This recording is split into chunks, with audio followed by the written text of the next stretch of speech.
In this last session, we're going to turn to art, participatory art, and the climate. So broadly speaking, the climate disasters that we're living through. And to begin, I think it's important to start with a key date, which is 1989 and thereabouts. So there are some key things that happen in the late 80s. And Naomi Klein points this out in her wonderful book, This Changes Everything.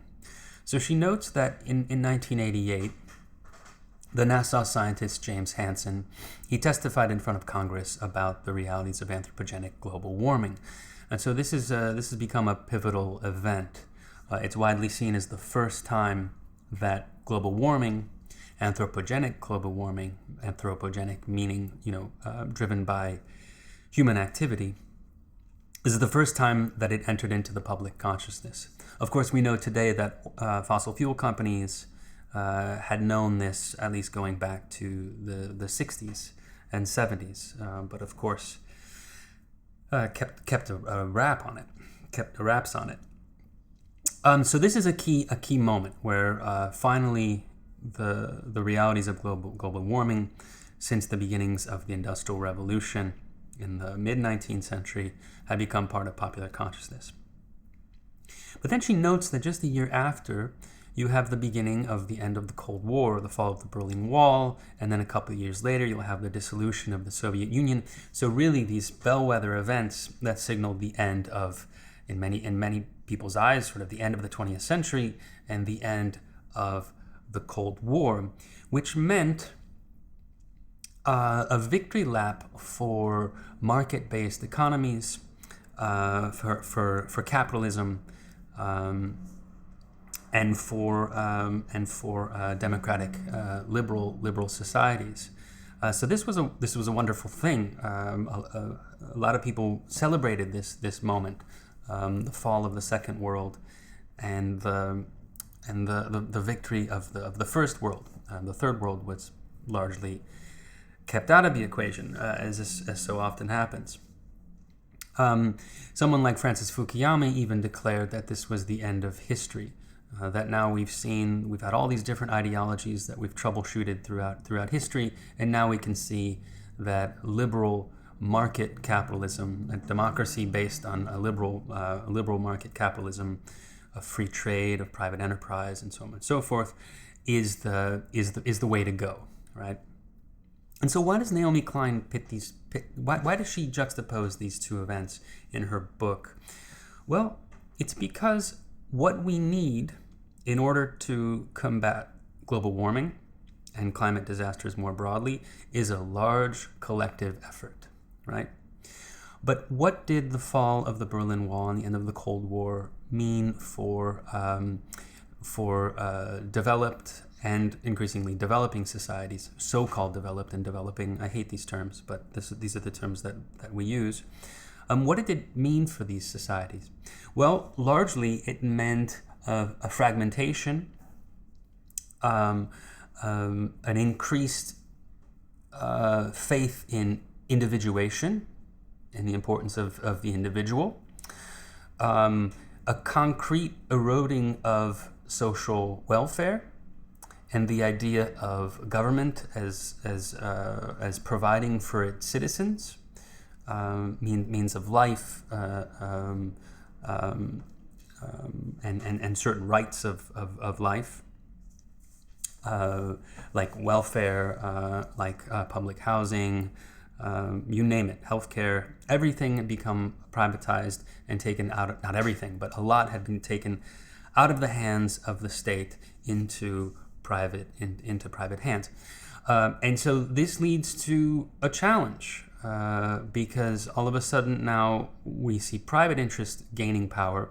We see societies that are more and more individualistic, something that already Guy Debord saw in the 1960s, which left us unable to come together to think and act collectively on a problem that needs collectivity. Right? So this is why she pits these two events together. Climate disaster and the fragmentation and what today we call the neoliberalization of society, where power enters into private hands, and the idea of community and social welfare becomes actually increasingly stigmatized as totalitarian and communist and so on and so forth. This leaves us unable to deal with the climate disaster. So she starts with this insight in her book, This Changes Everything, and I think it's a really great place to start. And I want to bring in an example from right around this time, which I find compelling to think about within this political, economic, historical backdrop that I've just given you. This is Biosphere 2, which you may have heard of. It's a pretty famous experiment that happened in Arizona. This place was built, they started the building in 1987 and was completed in 1991. So right around this time of James Hansen testifying, of the fall of the Berlin Wall, of the end of the Soviet Union, and of the end of the Cold War. And it's called Biosphere 2 because, of course, Biosphere 1 is planet Earth. And this gets into this whole discourse that we still see today of billionaires. And I just heard that maybe one day, pretty soon, we're going to have our first trillionaire, which is utter insanity. Billionaires wanting to found another Earth somewhere else because this one is now beyond salvaging. Similar idea, at least in some ways, or a test run, because Biosphere 2 was supposed to be a model of Biosphere 1, of the Earth. And it was supposed to be a self-enclosed, like Buckminster Fuller kind of structure, where you had a few brave people that would live there self-sufficiently, totally closed off from Biosphere 1, and to try to live for 2 years. So effectively creating another planet Earth in miniature for 2 years, one which would have a carbon cycle, they had agriculture, they even had livestock, they had everything to try to be self-sufficient and to create this model of Biosphere 1 in miniature as Biosphere 2. And so what I find, I guess there are a couple things I find fascinating about this example is that, of course, it's not an artwork, but there is a way in which this could be interpreted or read as a participatory artwork, where these people get together and they try to live this experience for 2 years within this setting. I could see this interpreted as a delegated performance in some ways, right, by these scientists who are trying to bravely go where no one has gone before, and found a new Earth on Earth. And it actually hooks up to the preceding context that I've given you in interesting ways. So one, this was largely produced and funded by the Bass brothers out of Texas. We're an incredibly wealthy family today. They're the 30th wealthiest family in the United States. They're billionaires, and their money comes from oil. And of course, their fortune comes from an increasingly deregulated and privatized and free market economy that is the latter half of the 20th century into the 21st. So the financing for this structure, for this delegated performance, if you will, comes from private wealth, right? Almost competing with NASA in some ways, which is more a governmental agency. So we have that on the one hand, which clearly conjoins to the history I've just given you of the end of the Cold War. And then we also have, in miniature, the attempt to recreate and control the conditions of Earth, right? This is what Biosphere 2 was. Create Earth in miniature, replicate its conditions, and have total autonomy over it in order to thrive for 2 years. And then the idea probably is to be able to replicate this somewhere else, like that film Elysium, which many of you might have seen, somewhere else on another planet or off-world, right?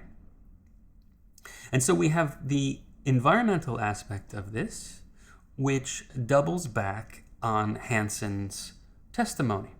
Because, of course, what is anthropogenic global warming, if not the altering, if not the manipulation of the Earth by human activity on a scale that we've never seen before, right?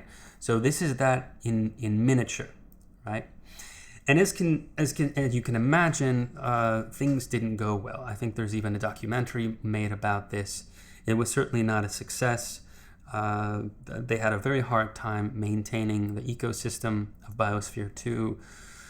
There was an infestation of ants. They started going low on oxygen. So at one point in this emergency procedure, even though it wasn't supposed to be opened up ever for those 2 years, from the outside, they did end up pumping oxygen inside. And so all these things went wrong. So this attempt to recreate and have sort of dominion on a replica of the Earth in Biosphere 2 was widely seen as a failure, right? And so this gets us to an important idea, which has become really pronounced, really well known within science, within the field of geology, but also in the humanities, and even now probably in public discourse as these type of terms tend to do. And this is the Anthropocene. And everything I've just described, the increased privatization and concentration of wealth in free market economies, which has led to all sorts of emissions into the atmosphere. Though, of course, even the Soviet Union, even communist, really existing socialist countries had their fair share of polluting industries. So it's not only within capitalist market economies that we have that we have pollution and environmental issues. Far from it. So we have that on the one hand. And then we have the announcement that anthropogenic global warming is a real thing. And we start to consider, this is around 2000, an atmospheric chemist named Paul Crutzen was the first to really popularize this term. We have this idea that because of this activity, an activity that goes back, it's debated as to when this should start, but an activity that goes back to at least the Industrial Revolutions, where global emissions really start to go up, that we've entered into a new geological epoch.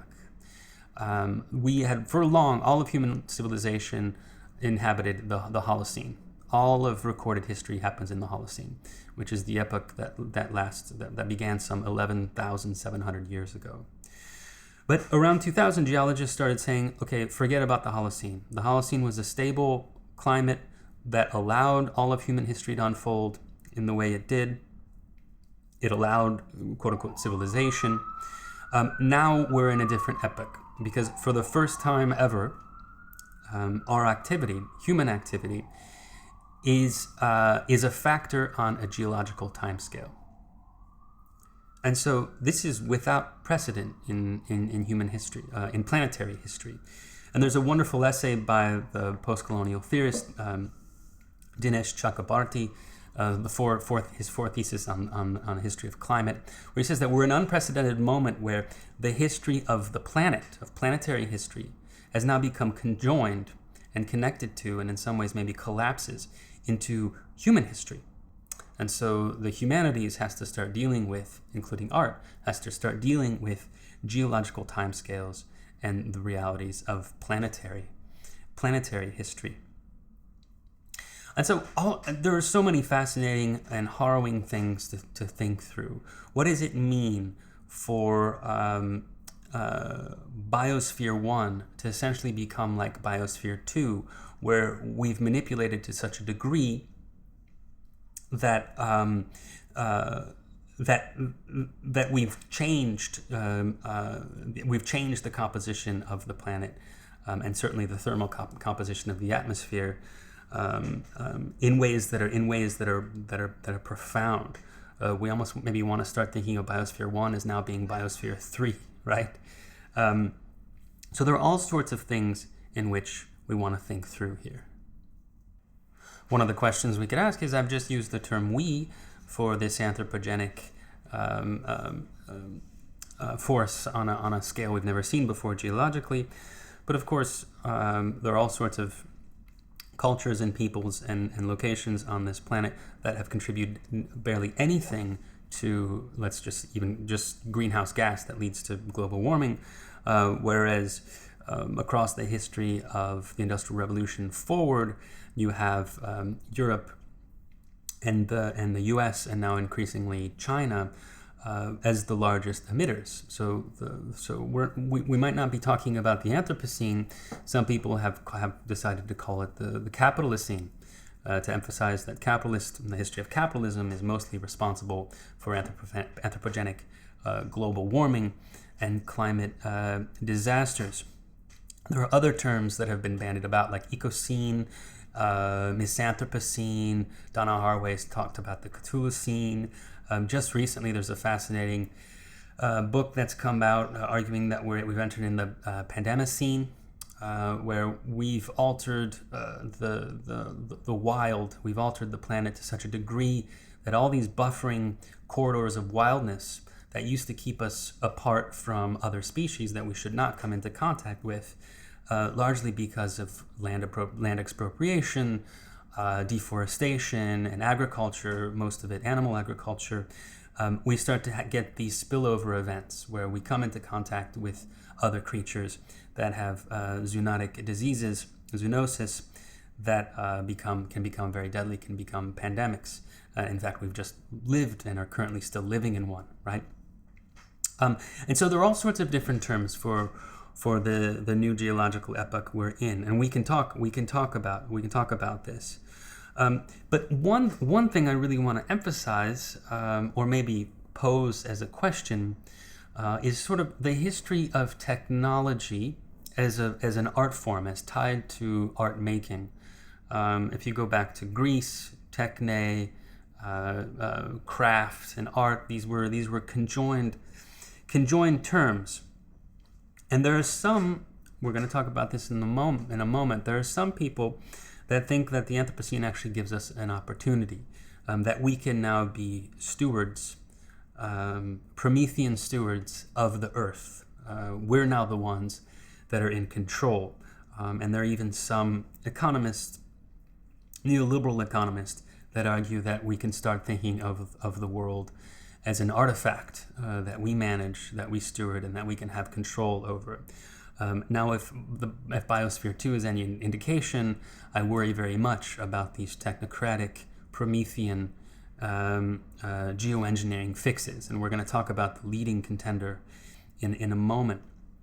And so I think there's some precedence in art to think about the world, to think about the planet Earth as an artifact, as a work of art, as something coming under the dominion of human activity. And so this is well before the advent of the Anthropocene discourse or public knowledge about anthropogenic global warming. And certainly Piero Manzoni, the Arte Povera artist, this wouldn't have been on his radar, although Arte Povera had a lot to say about the natural world. This is a much more cheeky work of art, Le Socle du Monde, the base of the world, from 1961. And you can see it's the pedestal that you would normally see like on a statue. It's been turned under a statue as the base. It's turned upside down, effectively making the whole planet Earth the statue and the work of art.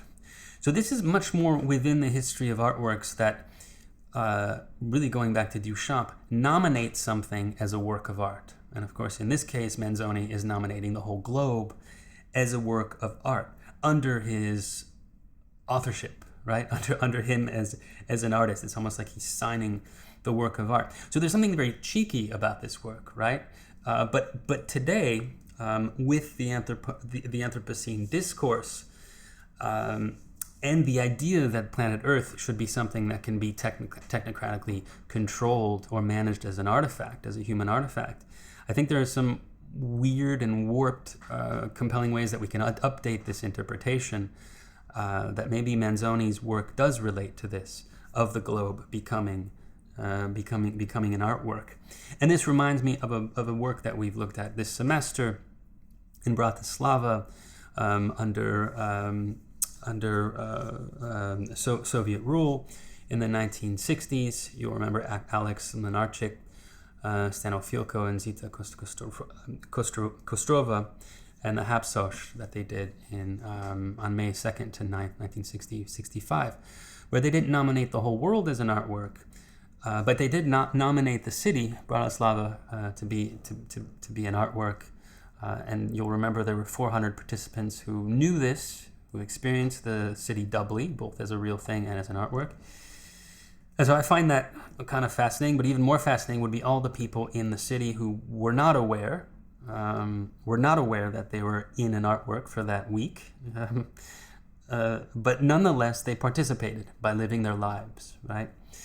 And so, of course, this work has nothing to do with environmentalism and has nothing to do with the Anthropocene discourse. But like Manzoni, I think we can think about it and update it for our current ecological reality, because in many ways, this is how we're experiencing the planet.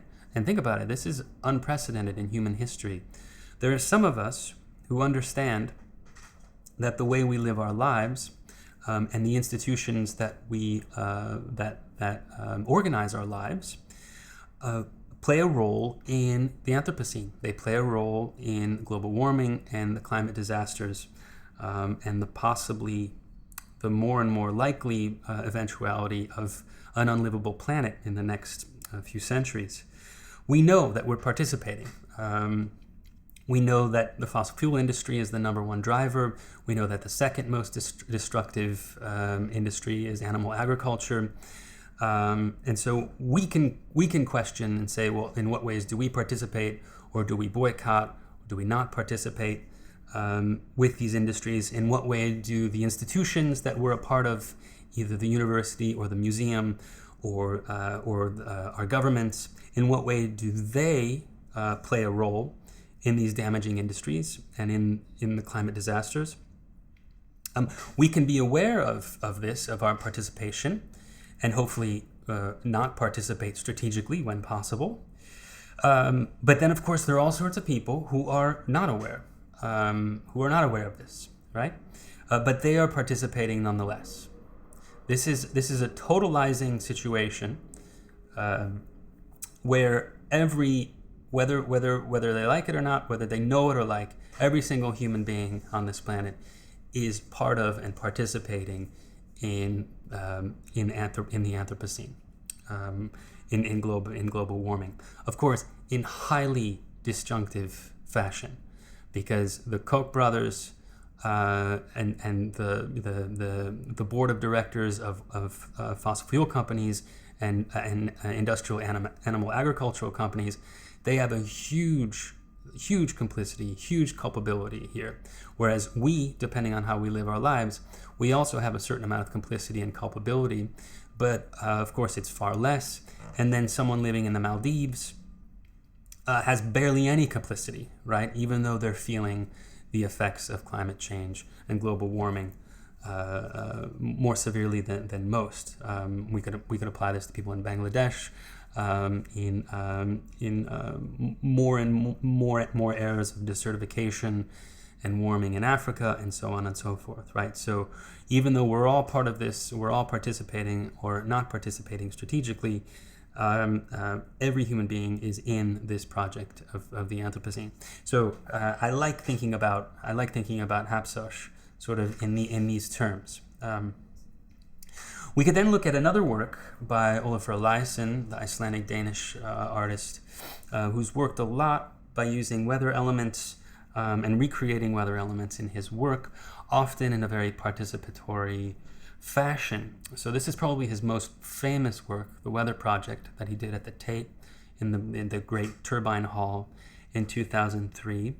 And there are really two participatory elements to this project. Leading up to it, he handed out questionnaires about the weather and how people talk about the weather, when they talk about the weather. He asked cab drivers to talk about how often they talk about the weather with the people that they drove around town. So there was this discursive element that was participatory at the beginning. But then as the exhibition was installed, which was this big glowing disc, it didn't generate any heat. So firsthand accounts was that in there you didn't feel the heat, but you felt the glow. There was this mist. And it became incredibly popular. People would come and even sunbathe and to be part of this artificial solar system inside of the Tate. So that's another participatory element of this work, where people actually come and interact and be with this illusory solar disk in Eliassen's weather project. And so this is not like Hapsosh, which took a really existing space and nominated it as a work of art, but this is taking like the ecosystem, modeling it in micro, almost like biosphere, of course, but of course it wasn't self-contained, but like biosphere, and putting it in miniature. And if you think about it, this ability to either dim or increase the sun is exactly what we've been doing in these past few centuries, right? It's incredible to think about the history of our sun. If it weren't for greenhouse gas emissions, mainly carbon dioxide and methane, if it weren't for these emissions, the sun would have stayed. It's getting warmer. The lifespan of the type of sun that we have in our solar system, it is getting warmer, but it wouldn't have hit the warmth that would be perilous for us for millions of years. Homo sapiens probably wouldn't even be around anymore once the sun got too hot for this planet. And again, we're talking about like planetary time here, non-human time, which is massive. We're talking millions, if not billions, of years. So we've increased the temperature of our planet artificially through industry. Again, largely fossil fuel and animal agriculture, through carbon dioxide and methane, and we've artificially heated it, or heated it through human means in a way that accelerated the heating of the planet by millions, if not billions, of years, right? So to have an installation where there's no heat generated, but there is a way in which the sun can get brighter or dimmer, like it is actually under human control. It's an art installation after all, right? Becomes incredibly suggestive. And this then gets us to a big term and a big idea that's bandied about, especially in neoliberal economic circles and more technocratic right, but also sort of centrist liberal circles. The idea that we can use technology and human innovation to fix the problem. We can come up with technocratic solutions. And so there are all sorts of different ways that are being talked about, like putting mirrors up in space, building carbon capture machines, which actually doesn't sound like it would be feasible at all, because even if we had that technology, to make that technology would release an incredible amount of greenhouse gas. Spraying seawater into the sky, which would brighten clouds and hopefully reflect the sun's rays. There are all these large-scale technocratic solutions which effectively treat the sun not unlike an art installation, right? But by far the most popular and the one that's most championed is SRM, which is an acronym for Solar Radiation Management. And this is the idea. If you want to read more about it, there's a wonderful chapter in Naomi Klein's This Changes Everything. It's called Dimming the Sun. So I like reading that chapter and looking at Eliassen's installation concurrently. And so the idea is that we could spray sulfate aerosols into the stratosphere with planes and balloons and this sort of thing, which would then reflect the sun's rays, some of the sun's rays, and the planet would cool. And we know that it would cool because of an event. And scientists have looked back to histories of volcanoes, and they've seen after massive eruptions that the climate does cool over the span of a few years after the eruption. So in 1991, Mount Pinatubo in the Philippines erupted, and it was such a massive eruption that it shot sulfur aerosols into the stratosphere, and for a few years afterwards, the climate, which is the climate and weather is different. I hope everybody understands this. The weather is what happens on a daily basis. Climate is long-term patterns. So the climate over the course of a few years after this did in fact cool, which is how scientists know that spraying sulfur aerosols into the atmosphere might be a solution. And you have some companies, I think one is called, like their invention is called the Strato Shield or something like that, that they are trying and hoping that this will be something that'll be tried out. As you're going to see, hopefully those who are in power will never choose to implement this technocratic strategy unless it's the very last last thing you can do before complete collapse, environmental collapse. Let's go through this. What are some of the pros and what are some of the cons? Well, there's really only one pro, or a couple, I guess, is that it's relatively cheap. Everything that I've been reading about carbon capture and even nuclear energy and using nuclear energies that would have less nuclear waste, these things are not only incredibly expensive, would take a really long time that we probably don't have to make, and would actually probably be quite energy intensive to make, right? So unlike those plans, SRM would be relatively cheap, and the cooling would kick in more or less right away, which we know from volcanoes that do this naturally. And so that's good. And it sounds like, oh, well, maybe geoengineering fix would there's a possibility. But the cons are really pretty staggering, and there are a lot of them. So we probably would no longer have blue skies.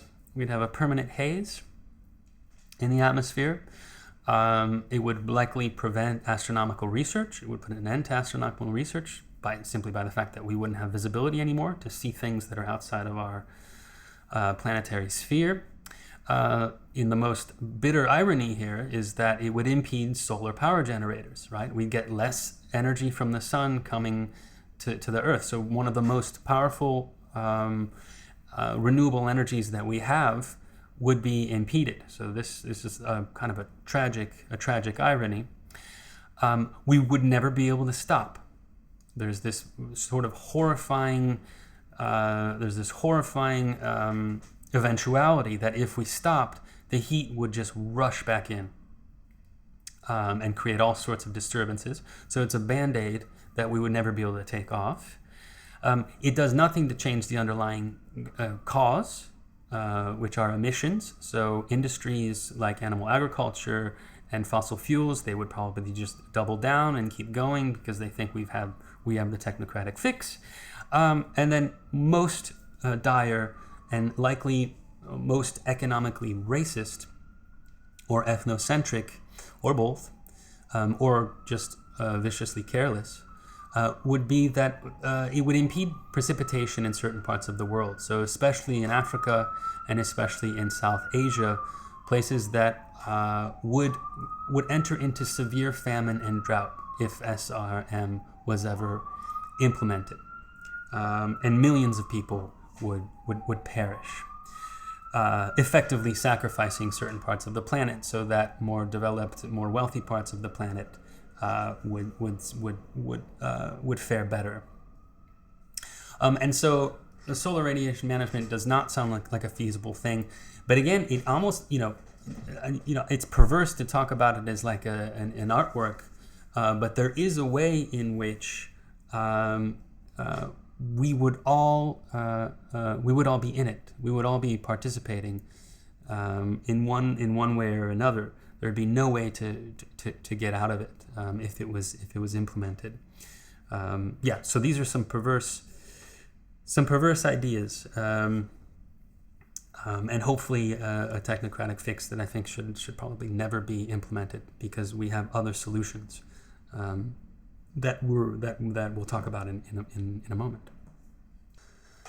So I've set up quite a number of sort of big stakes issues. This is a topic that I would teach for a whole semester with various themes, various important themes that would continue to intersect. So what we're doing in this one session, I'm kind of cramming things. Hopefully not too much. Hopefully I'm not trying to do too much. But we've looked at some really big picture issues, I think some of the important ones to know, and the ones that relate to the idea of participation in art. So now let's look at some examples of artworks that are within this participatory mold and see what they can offer us. I think a lot of them fall under the category of consciousness raising as participation. And we're going to ask some really difficult questions in this session once we go through these examples as to whether or not consciousness raising through individual artworks, whether or not it's enough, or maybe it's too little too late, or it's just a bright spot in a sea of disaster. So let's keep that in the back of our minds, and we're going to come back to this towards the end today. I think of all the issues that we face today, that really force a reckoning for our understanding of art, not only participatory art, but what it means to be within the field of art. I think the environmental crisis is probably the most profound. So here's a work by Amy Balkin, who's done a lot of work on the environment, and this is her work called Smog Index that she started in 2018, and this connects back to our cyberspace conversation because it's connected to a Tumblr account, and it is interactive, it's participatory, not in person, but participatory throughout the whole world via the internet and cell phone cameras. And so the work is an invitation for anyone across the world to document smog, to document pollution where they live. So this is just one example of many. You can go on the Tumblr page and see the whole smog index, see people from around the world posting images. And you yourself could post images, although we're relatively lucky in New York. New York City is not nearly as smoggish as LA or other cities I've been to that are pretty harrowingly smoggish, like Beijing. I've never been to Mexico City, but I hear Mexico City is really quite terrible too for pollution. And so there's an interesting way in which this becomes amateur climatology, a participatory work that's a crowdsourcing of climatological witnessing, right? Which I find interesting because if you've ever tried to read official, like the IPCC report, even the summary, it's so opaque, it's so difficult to read. It takes quite a bit of effort to read these things, that I think sometimes the official climatological science and the way in which the science is presented can be confusing and can be inhibiting to people who aren't trained. And so certainly this doesn't mean dumbing things down or starting to disseminate information that could be wrong, that could be false. But I like the idea of supplementing the official scientific discourse of the climate with more vernacular forms of experiencing the climate. And then it becomes, I think, much more affective and visceral. So it certainly wouldn't replace the role climatology should play in our lives and in our political power and policy.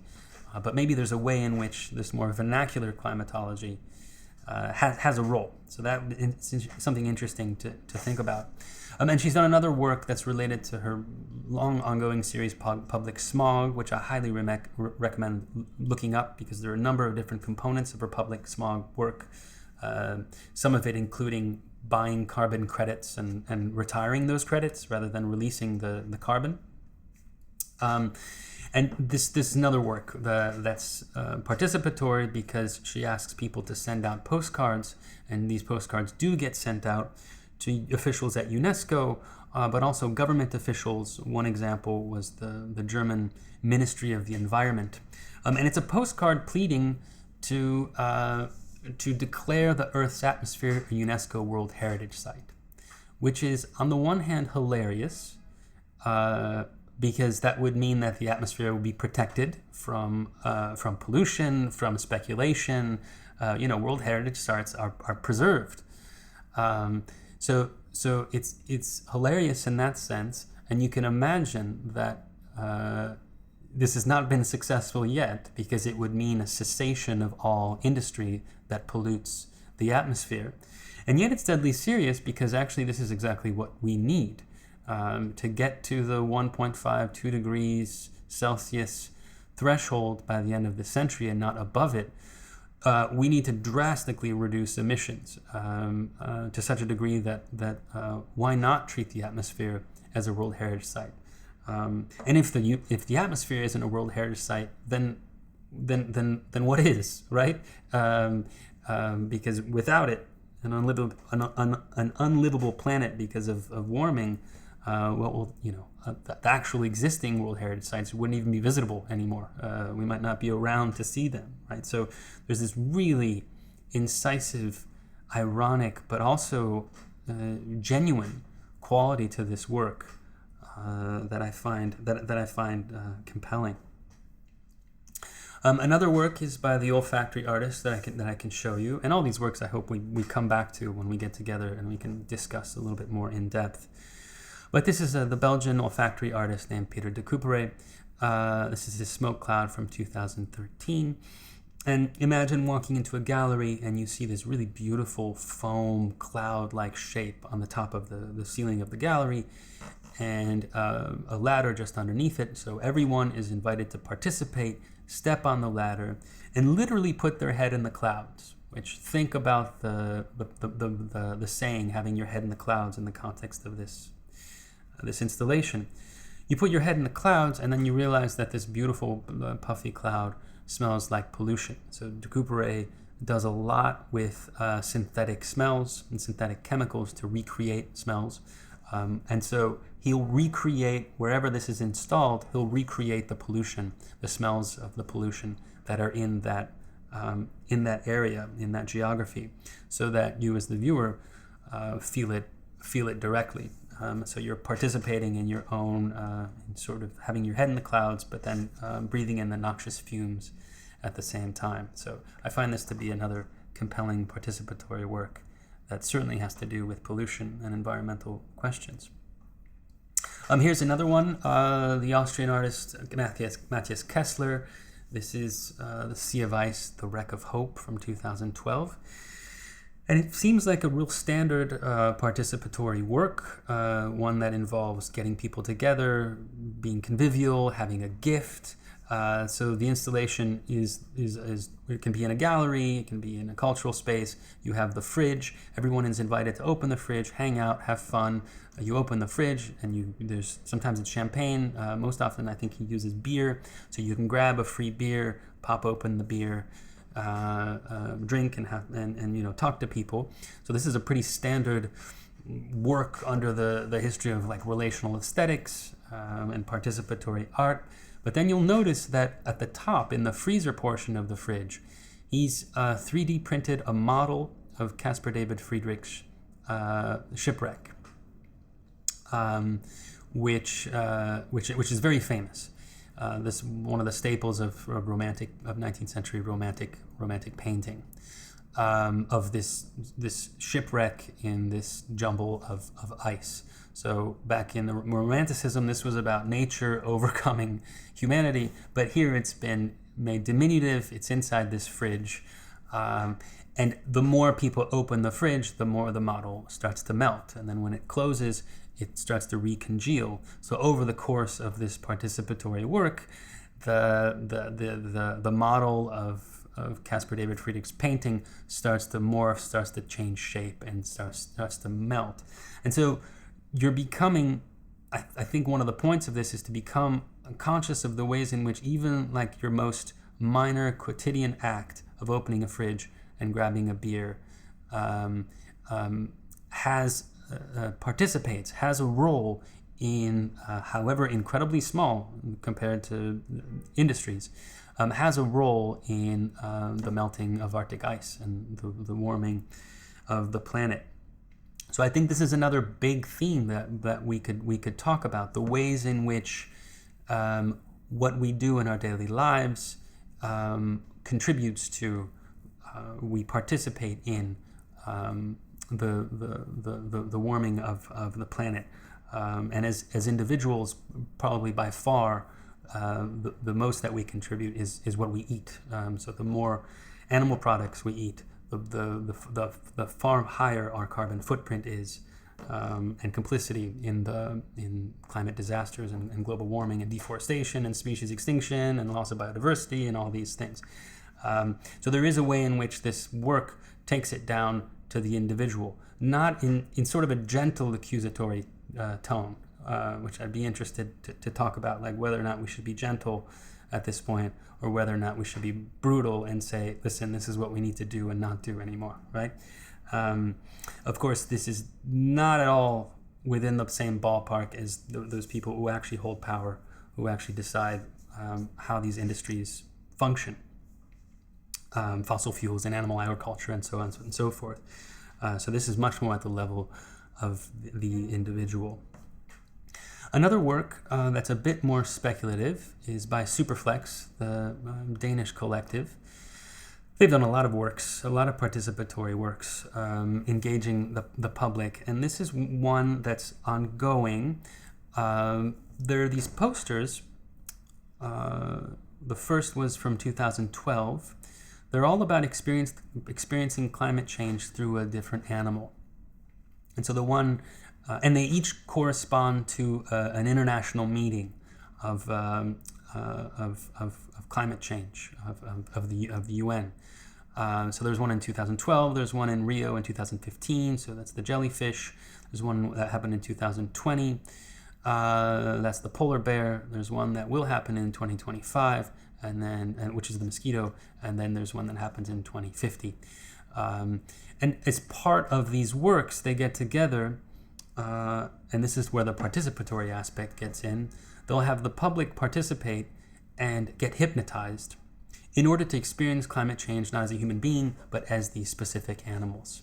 And the animals range from those that are doing really well and are going to do much better on a warming planet. So jellyfish are proliferating, mosquitoes are proliferating, and then animals that don't do as well or may very well go extinct because of global warming, like eagles,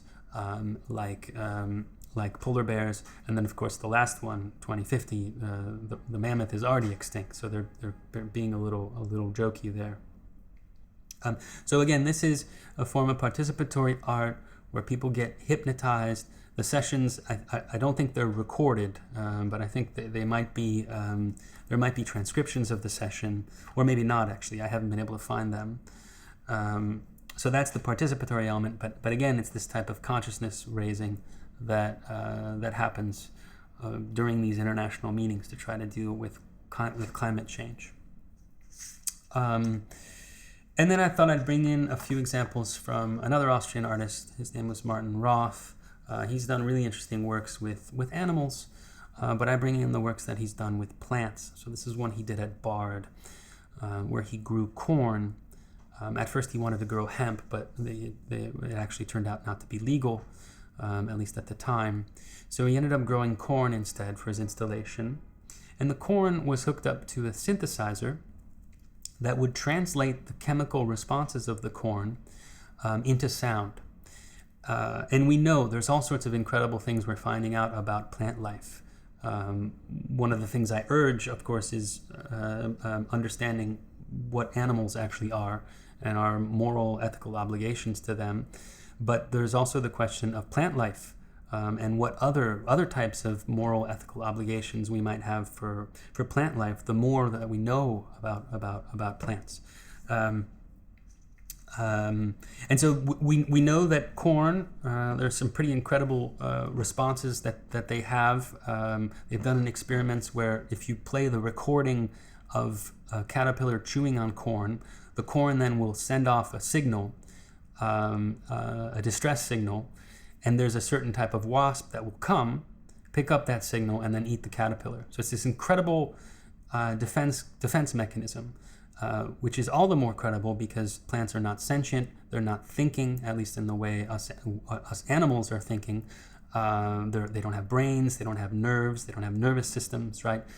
And yet they do have these defense mechanisms and ways of signaling and ways of communicating.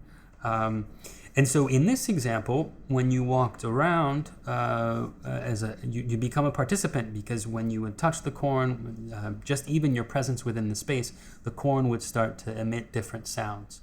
There was a guard that worked there, and he would say, this is anecdotal, but he would say that whenever it was just me and the corn would sing. The corn was used to me, but then when other people would come in, the corn would quiet down, and the relation between the corn and the public would change. So this is pretty fascinating. So I don't think Roth in this specific work was talking about major issues of global warming and the Anthropocene and climate change in the way that we've been talking about so far today, but it is an example, I would say, of a human-plant relational aesthetic, right? Where one of the participants here is plant life, which is fascinating to think about. There is a work that he did 2 years later at the Austrian Cultural Forum right here in New York City, that is much more relational and participatory, and does bring in ecological, an interesting ecological aspect. So in the basement of the Austrian Cultural Forum, he grew lavender with artificial lighting, and you had this wallpaper, so it looked like this forest you were walking into. It was really wonderful. You walk in and you smell lavender. It was like this sort of nature retreat in Midtown. So in this image, little kids, you were encouraged to walk around and walk amidst the lavender. And one of the crucial aspects of this work was the sound component, because there were sounds in the installation, and even more crucial was the lighting itself, which was nurtured by tweets online. So the more often, I can't remember what type of algorithm he used, but the more often you had viral tweets, the more the light would get brighter. And so the nurturing and the growth of the lavender was actually connected to and hinged on and provided by online activity on Twitter. And we now know that Twitter, that usually sort of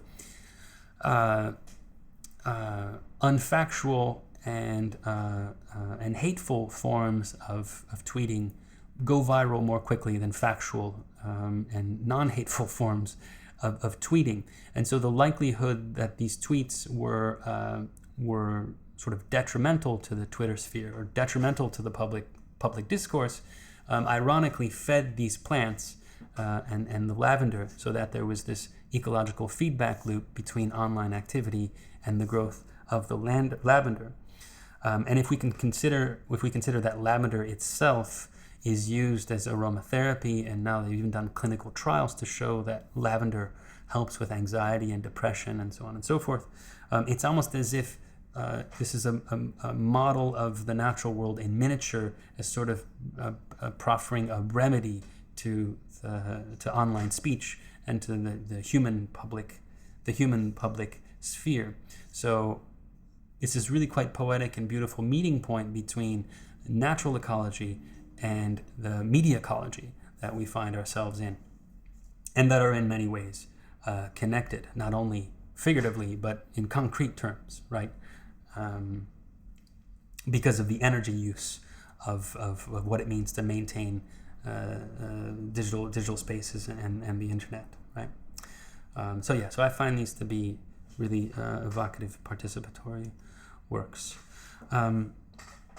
And so let's end with a few more examples, and we might get to, I guess, maybe a bit more skepticism, because all of these works that I've shown you, however compelling they might be to think about, and however interesting they might be in a micro setting, it does feel like they can do very little, because the climate crisis that we're in is so massive and entails or calls us to participate on a level that's far larger than any participatory art that we can think of, that it really poses a challenge. So I'm thinking of Rick Tirvanidze's really now canonical relational aesthetic works of the 90s and onward, where he invites people, he'll cook, and people get together. That this is an example of Bourdieu's micro-utopia, right?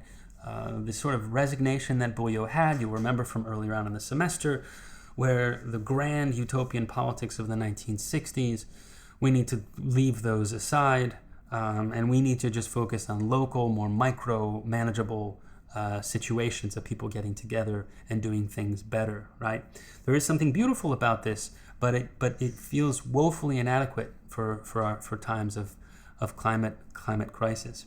And incidentally, I'm reading a book called Half-Earth Socialism, which is really fascinating because it goes through all these solutions that we might have that are based in classic utopian forms of thinking, which may very well be our only option right now, right?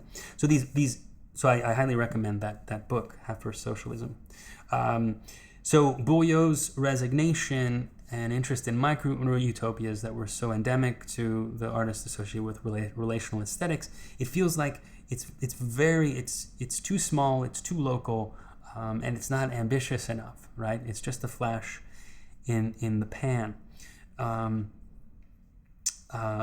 the issue of scaling up a participatory work then becomes really complicated, because effectively what we do need, to my mind, is a participatory work that the scale is so massive that really everyone is participating in it in order to combat climate change, which would involve changing the way in which we live our lives that are less carbon intensive, radically reducing the consumption of animal products, if not excluding them altogether, and pressing our institutions to do the same, to do as well as we're doing as individuals, right? It feels like if an artist came around and did a work on that scale, that would then be effective, but it's so hard to envision, right? It's so hard to think about, because scaling up a work of art like that just seems like such an incredible proposition that it almost becomes a political party or something like that, or something at the level of the scale of corporate power or governmental power, or both, right? And we have precedents for this of works of art that do, I think, try to scale up in order to be more effective, or in order to show how difficult scale can be. This classic example from the 70s and 80s, Mary Letterman Euclid's Touch Sanitations, part of her maintenance art projects that she'd done her whole career, where she worked with the sanitation department of New York City, and the project, it definitely fits within the participatory history that we've been laying out, because her ambition was to shake the hand of every sanitation worker in New York, and there were thousands of them.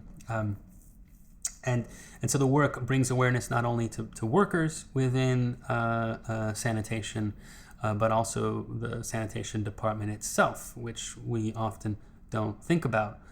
In some ways, like trash, pollution, and the atmosphere are the same thing. Like you don't think about the stuff, or maybe we do now, but I think most people used to not think about the stuff they threw away. They didn't think about when they flushed their toilet, like, where does this go? They just did it. It's out of sight, out of mind, right? I think it's the same with emissions. When the major polluters, beginning in the 19th century, probably just didn't think about it. We emit this, and it's great. It's generating wealth. It's generating jobs. It's generating products. It's a benefit to humanity, or at least portions of humanity. And you just don't think about the atmosphere. The atmosphere becomes like the unseen reservoir for emissions. Now we can't think that way. We can no longer repress where these things go. Like, it's very much part of our consciousness and our discourse.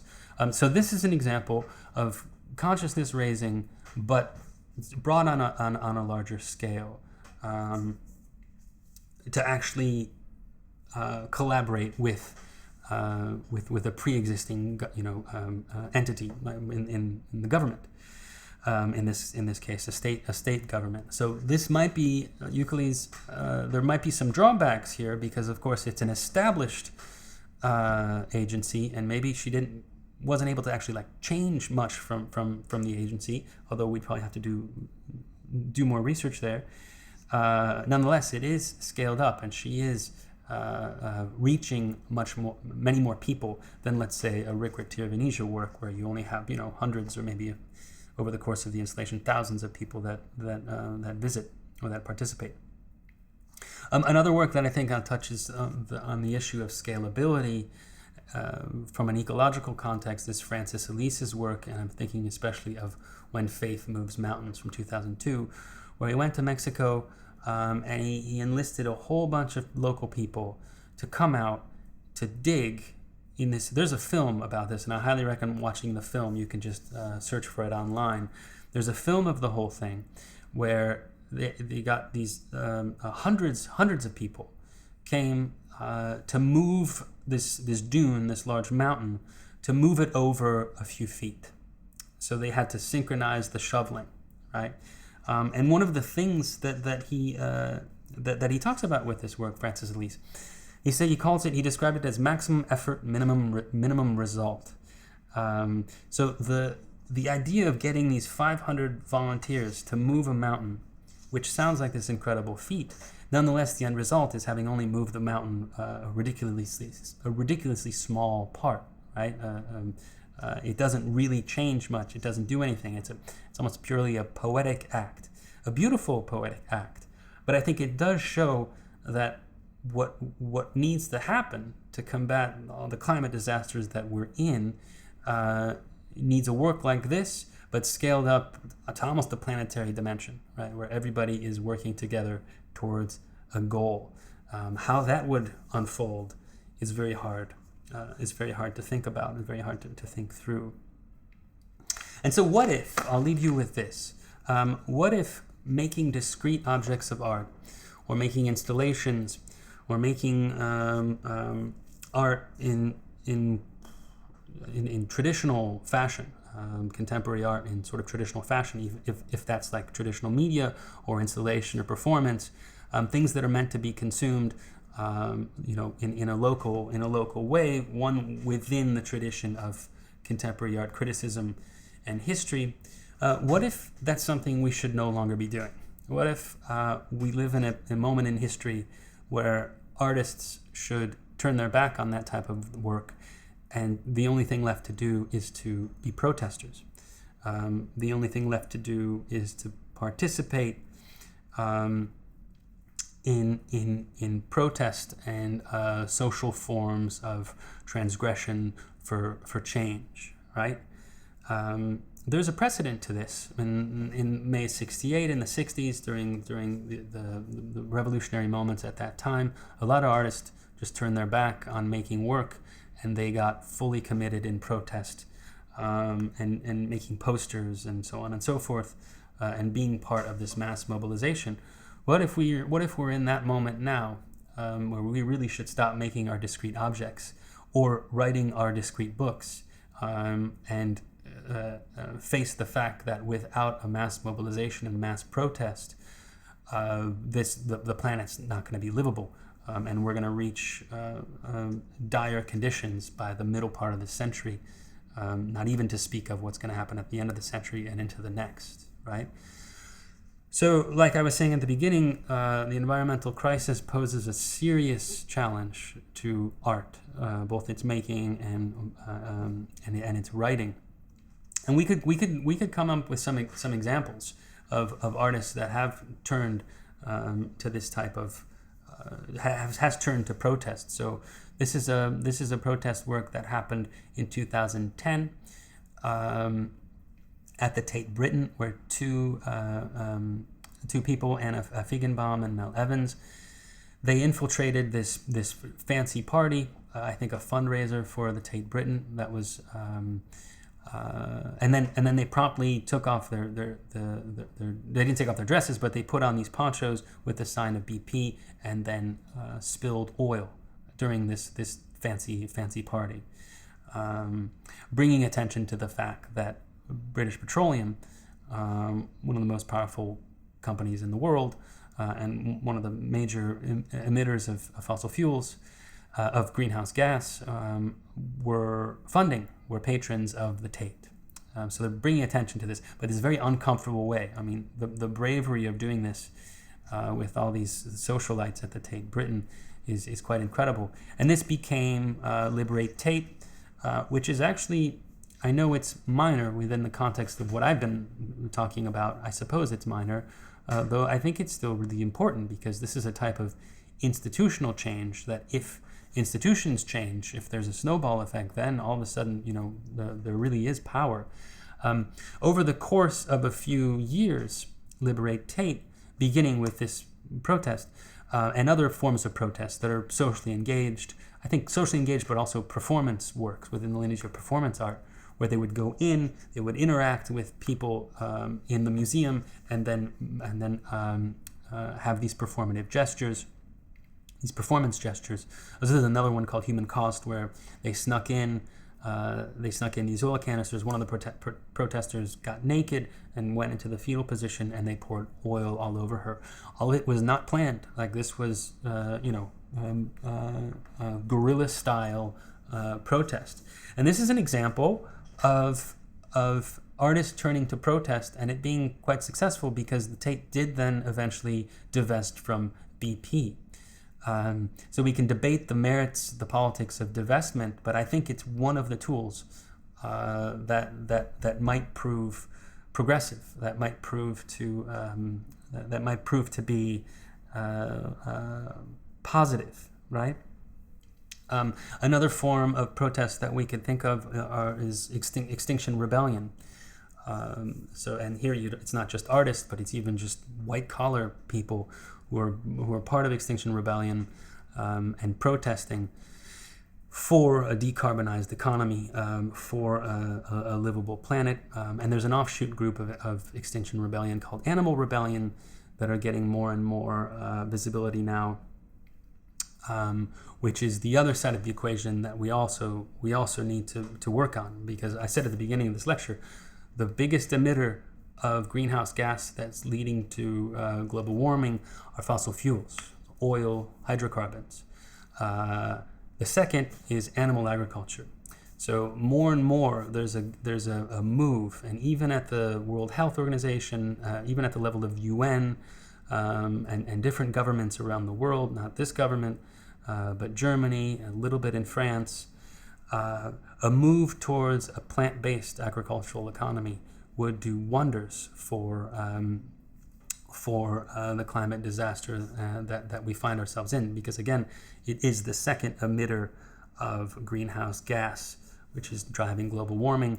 It's the leading driver of deforestation, leading driver of loss of biodiversity, leading driver of species extinction, ocean acidification, and is just a very destructive industry. And so a push towards a plant-based economy, a plant-based future, which could slowly be adopted. Institutions could be forced, not forced, but could be compelled to divest from animal agriculture in the same way that they're being compelled to divest from fossil fuels. I think that's another part that's really important, and maybe we're in a moment where this is galvanizing. So tough questions towards the end. What sort of, and this would be really wonderful to talk about, what sort of protest strategies, what role can art and artists and art writers and art historians play within this unprecedented historical moment that we find ourselves in, which is irrevocably tied to ecological disaster, the Anthropocene, climate change, and global warming. Okay, so I'll leave it there. Lots of examples, lots of things to talk about when we get together, I hope, and I'm looking forward to it.